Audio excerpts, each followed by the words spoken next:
ओम शांति। 15 सितंबर 2021 के ईश्वरीय महावाक्य। पहले सुनते हैं मुरली के मुख्य पॉइंट्स। बाबा ने कहा, इस साकारी दुनिया में ऊंचे से ऊंचा है तुम्हारा ब्राह्मण कुल। तुम सभी ब्राह्मण एक ब्रह्मा के बच्चे हो, इसलिए कभी विकार की दृष्टि न जाए। यह है पवित्र रहने की सहज युक्ति। जिस्मानी यात्रा तो जन्म जन्मांतर करते आए हो, यह तो रूहानी यात्रा है। इसे मृत्यु लोक के अंत की यात्रा कहेंगे। इस यात्रा को भूलना नहीं चाहिए। यह याद की यात्रा भी एक दवाई है जिससे तुम हेल्दी वेल्दी बनते हो। ऐसी दवाई को भी माया भुला देती है। बाप युक्ति बताते हैं, रोज सवेरे उठ बाबा से मीठी मीठी रूहरिहान करो। यह सच्ची कमाई जरूर करनी है। कहावत भी है, सुबह का साईं बेड़ा पार लाई। शिव बाबा तुमको जो युक्ति बताते हैं उनका अभ्यास करना है, लेकिन कभी आंखें बंद करके विचार नहीं करना। अब बाप खुद आए हैं, कहते हैं चलते फिरते कोई भी काम करते मुझे याद करो, साथ में घर को भी याद करो जहाँ से तुम आए हो। याद करते करते अंतमति सोगति हो जाएगी। यह तो बिगड़ी हुई पुरानी चीज़ की दुनिया है। तुम्हें तो वह की नई दुनिया में जाना है। अगर यह याद रहे तो बाप भी जरूर याद रहे। लास्ट में बाबा ने कहा, भक्त लोग भी जब प्रसाद बनाते तो मुख बंद रखते हैं, कोई बात नहीं करेंगे, बस अपने इष्ट को ही बुद्धि में रखेंगे। बाप तुमको भी यही युक्ति बतलाते हैं। बच्चे, तुम्हें भी कोई फालतू बात नहीं करनी, सदैव बाप से मीठी मीठी बातें करो। अब सुनते हैं महावाक्यों को विस्तार से। मुरली का सार। मीठे बच्चे, अभी तुम अमर लोक की यात्रा पर हो। तुम्हारी यह बुद्धि की रूहानी यात्रा है जो तुम सच्चे सच्चे ब्राह्मण ही कर सकते हो। प्रश्न, अपने आप से व आपस में कौन सी वार्तालाप करना ही शुभ सम्मेलन है? उत्तर, अपने आप से बातें करो कि हम आत्मा अब इस पुराने छीछी शरीर को छोड़ वापिस घर जाएंगे। यह तन कोई काम का नहीं, अब तो बाबा के साथ जाएंगे। आपस में जब मिलते हो तो यही वार्तालाप करो कि सर्विस वृद्धि को कैसे पाए, सबका कल्याण किस तरह हो, सबको रास्ता कैसे बताएं। यही शुभ सम्मेलन है। गीत। दिल का सहारा टूट न जाए, बन के नसीबा फूट न जाए। ओम शांति। मीठे मीठे रूहानी बच्चे, सभी सेंटर्स के ब्रह्मा मुख वंशावली सर्वोत्तम ब्राह्मण कुलभूषण अपने कुल को जानते हैं। जो जिस कुल के होते हैं वह अपने कुल को जानते हैं। चाहे कम कुल वाले हों व अच्छे कुल वाले हों, हर एक अपने कुल को जानते हैं और समझते हैं कि इसका कुल अच्छा है। कुल कहो व जाति कहो, दुनिया में तुम बच्चों के सिवाय और कोई नहीं जानते कि ब्राह्मणों का ही सर्वोत्तम कुल है। पहला नंबर कुल कहेंगे तुम ब्राह्मणों का। ब्राह्मण कुल अर्थात ईश्वरीय कुल। पहले है निराकारी कुल, फिर आते हैं साकारी सृष्टि में। सूक्ष्म वतन में तो कुल होता नहीं। ऊंचे से ऊंचा साकार में है तुम ब्राह्मणों का कुल। तुम ब्राह्मण आपस में भाई बहन हो। बहन और भाई होने के कारण विकार में जा नहीं सकते।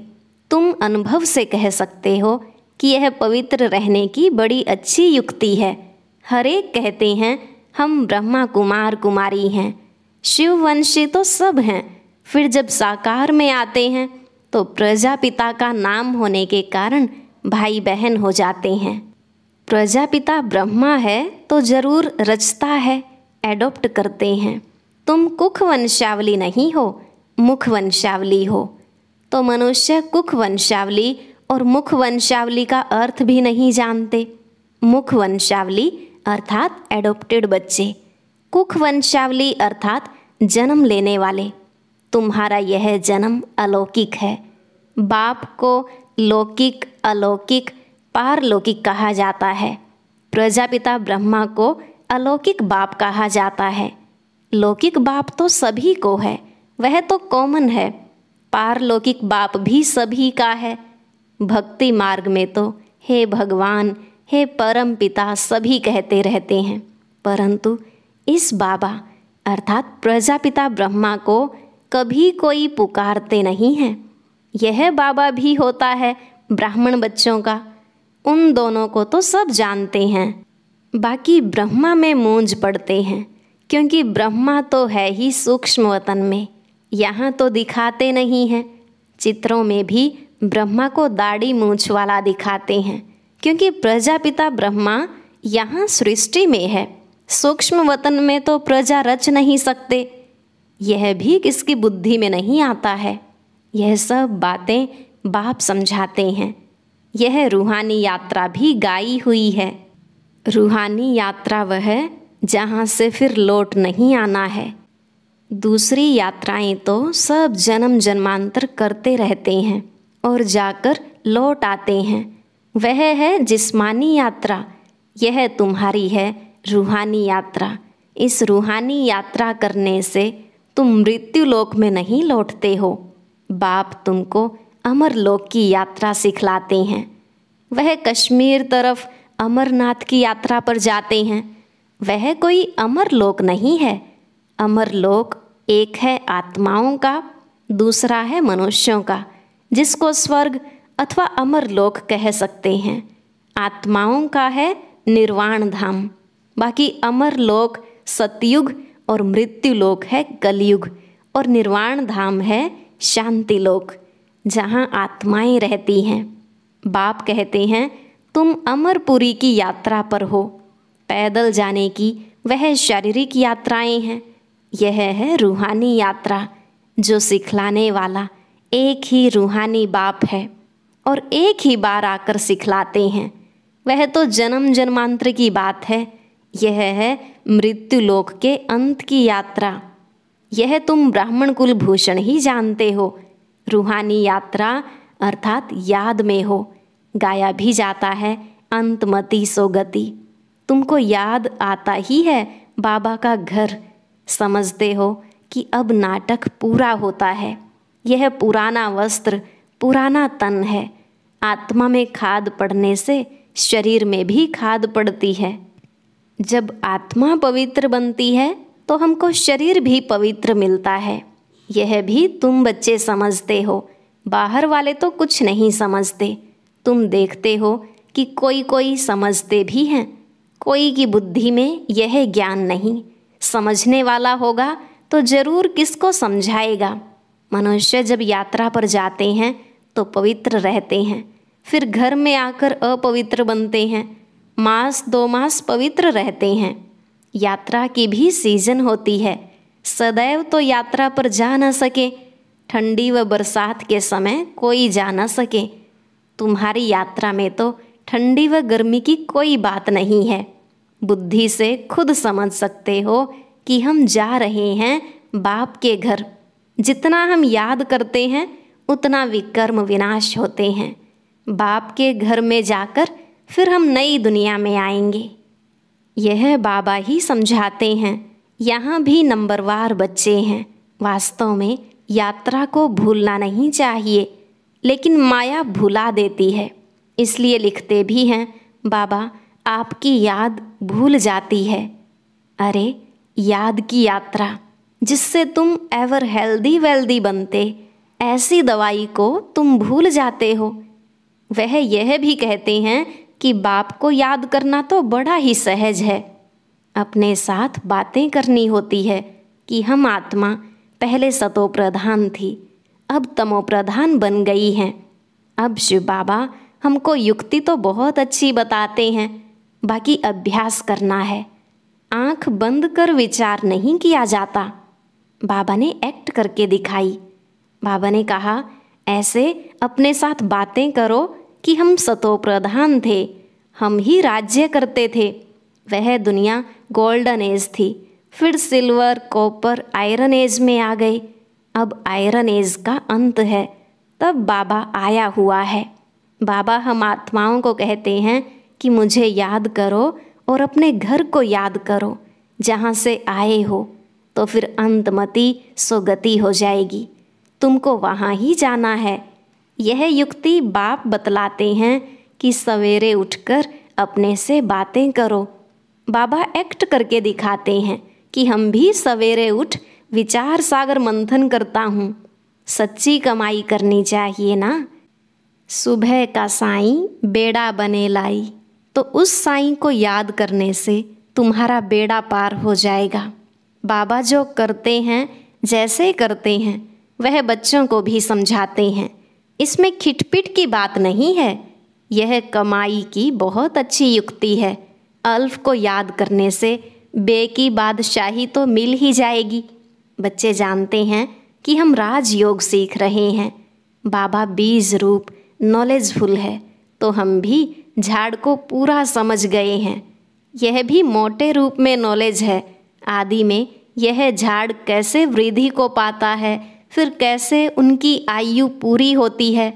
और झाड़ तो तूफानों आदि के लगने से गिर जाते हैं, परंतु इस मनुष्य सृष्टि झाड़ का पहला फाउंडेशन देवी देवता धर्म प्रायलोप हो जाता है। यह भी होना ही है। यह जब गुम हो जाए तब कहा जाए कि एक धर्म की फिर से स्थापना और अनेक धर्मों का विनाश। कल्प कल्प यह धर्म प्रायलोप होता है। आत्मा में खाद पड़ जाती है तो जेवर झूठा हो जाता है। बच्चे समझते हैं हमारे में खाद थी। अब जब हम स्वच्छ बनते हैं तो औरों को रास्ता बताते हैं। दुनिया तो तमो प्रधान है, पहले सतो प्रधान हेविन था। तो बच्चों को सवेरे सवेरे उठ अपने से बातें अर्थात रूहरिहान करनी चाहिए। विचार सागर मंथन करना चाहिए। फिर किसको समझाना होता है कि यह 84 जन्मों का चक्र है। 84 जन्म कैसे लेते हैं, कौन लेते हैं? जरूर जो पहले आएंगे वही लेंगे। बाप भी भारत में आते हैं, आकर 84 का चक्र समझाते हैं। बाप कहाँ से आए हैं यह भी नहीं जानते हैं। बाप आकर अपना परिचय खुद देते हैं। कहते हैं कि मैं तुमको राजयोग सिखलाता हूँ। मन मना भव, मुझे याद करो तो विकर्म विनाश होंगे। ऐसी समझानी कोई दे न सके। भल गीता आदि सुनाते हैं, वहाँ भी लोग जाते रहते हैं, परंतु भगवान कभी तो आया होगा, ज्ञान सुनाया होगा। फिर जब आए तब सुनाए ना। वो लोग तो गीता पुस्तक उठाकर बैठ सुनाते हैं। यहाँ तो भगवान है ज्ञान का सागर।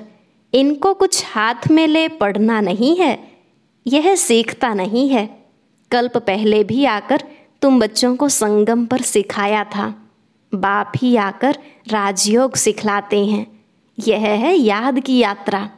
तुम्हारी बुद्धि ही जानती है। सिवाय ब्रह्मा मुख वंशावली ऐसा कोई मनुष्य नहीं होगा जिसके पास यह ज्ञान होगा। सब में सर्वव्यापी का ज्ञान भरा हुआ है। यह कोई नहीं जानते कि परमात्मा बिंदी है, ज्ञान सागर पतित पावन है। सिर्फ ऐसे ही गाते रहते हैं। गुरु लोग जो सिखाते हैं वह सत सत करते रहते, अर्थ कुछ भी नहीं समझते, न उस पर कभी विचार चलाते। तो यह सत्य है व नहीं। बाप समझाते हैं कि तुम बच्चों को चलते फिरते याद की यात्रा में जरूर रहना है, नहीं तो विकर्म विनाश हो नहीं सकते। कुछ भी कर्म करते रहो परंतु बुद्धि में बाप की याद रहे। श्रीनाथ द्वारे में भोजन बनाते हैं तो बुद्धि में वह श्रीनाथ रहता है ना। बैठे ही मंदिर में हैं, जानते हैं कि हम श्रीनाथ के लिए बनाते हैं। भोजन बनाया, भोग लगाया, फिर घर वाले बच्चे आदि याद आते रहेंगे। वहाँ भोजन बनाते हैं, मुख बंद, बात नहीं करेंगे। मनसा से कोई विकर्म नहीं बनता है।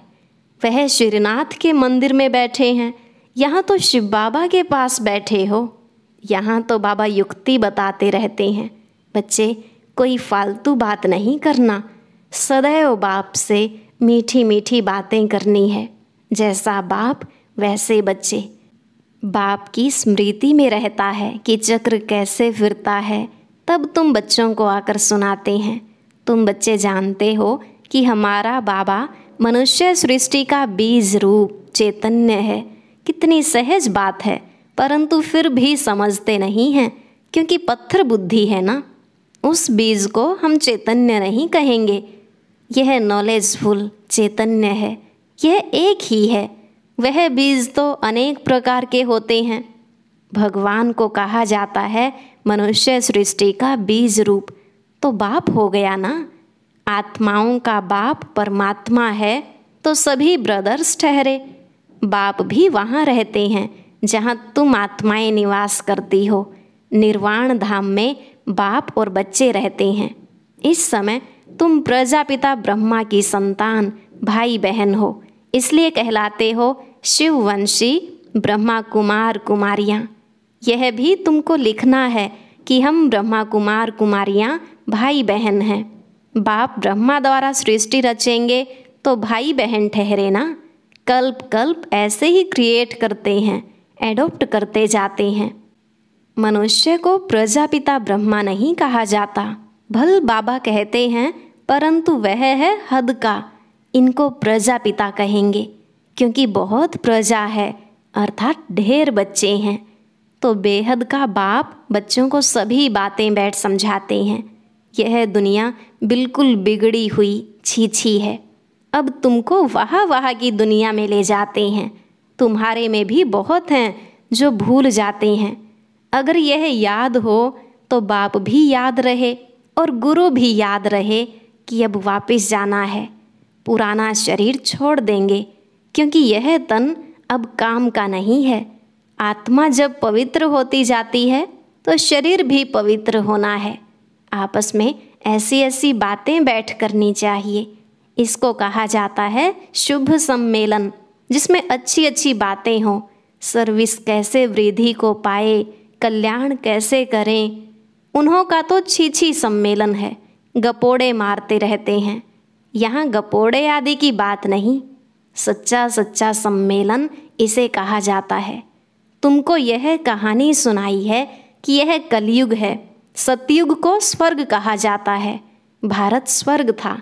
भारतवासी ही 84 जन्म भोगते हैं, अब अंत में हैं। अब तुम तमो प्रधान से सतो प्रधान बनते हो। इसमें कोई गंगा स्नान आदि नहीं करना है। भगवानुवाच कि मैं सभी का बाप हूँ। कृष्ण सबका बाप हो नहीं सकता।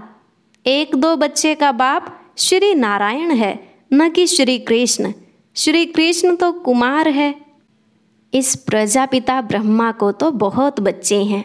कहाँ कृष्ण भगवानुवाच, कहाँ शिव भगवानुवाच। भूल कितनी बड़ी कर दी है। कहाँ भी प्रदर्शनी करो तो मुख्य बात यह है कि गीता का भगवान यह है वह। पहले यह समझाना चाहिए कि भगवान शिव को कहा जाता है। यह बुद्धि में बिठाना है, इस पर प्रोब होना चाहिए। गीता के भगवान का चित्र भी बड़ा परमानेंट होना चाहिए। नीचे में लिख देना चाहिए कि जज करो और आकर समझो, फिर लिखाकर सही लेनी चाहिए। अच्छा, मीठे मीठे सिकिलधे बच्चों प्रति माता पिता बाप दादा का याद प्यार और गुड मॉर्निंग। रूहानी बाप की रूहानी बच्चों को नमस्ते। रूहानी बच्चों की रूहानी बाप दादा को नमस्ते नमस्ते। Good morning. शुक्रिया बाबा, शुक्रिया। धारणा के लिए मुख्य सार। पहला पॉइंट, आपस में शुभ सम्मेलन कर सर्विस की वृद्धि के प्लान बनाने हैं। अपने और सर्व के कल्याण की युक्ति रचनी है। कभी भी कोई व्यर्थ बातें नहीं करनी है। दूसरा, सवेरे सवेरे उठकर अपने आप से बातें करनी है। विचार सागर मंथन करना है। भोजन बनाते एक बाप की याद में रहना है। मनसा भी बाहर न भटके, यह ध्यान रखना है। आज का वरदान, विनाश के समय पेपर में पास होने वाले आकारी लाइट रूपधारी भव। विनाश के समय पेपर में पास होने वाले आकारी लाइट रूपधारी भव। बाबा ने कहा, विनाश के समय पेपर में पास होने व सर्व परिस्थितियों का सामना करने के लिए आकारी लाइट रूपधारी बनो। जब चलते फिरते लाइट हाउस हो जाएंगे तो आपका यह रूप अर्थात शरीर दिखाई नहीं देगा। जैसे पार्ट बजाने समय चोला धारण करते हो, कार्य समाप्त हुआ, चोला उतारा, 1 सेकंड में धारण करो और 1 सेकंड में न्यारे हो जाओ। जब यह अभ्यास होगा तो देखने वाले अनुभव करेंगे कि यह लाइट के वस्त्रधारी हैं, लाइट ही इन्हों का श्रृंगार है। स्लोगन: उमंग उत्साह के पंख सदा साथ हों तो हर कार्य में सफलता सहज मिलती है। उमंग उत्साह के पंख सदा साथ हों तो हर कार्य में सफलता सहज मिलती है। ओम शांति। आज की अव्यक्त मुरली जरूर सुनें। उसके लिए ऊपर दिए गए बॉक्स को टच करें।